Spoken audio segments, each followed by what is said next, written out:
guys sa atin anis. Dito sa Arabic is Johnson.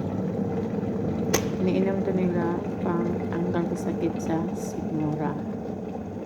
Isang kutsara nito. Hugasan muna natin. Silagay natin dito sa isang baso.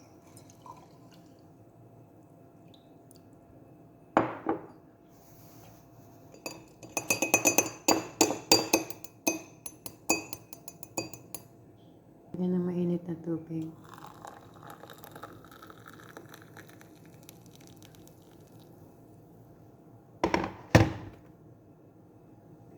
Baba ng 5 minutes. Tapos sala ulit para tanggalin yung anis.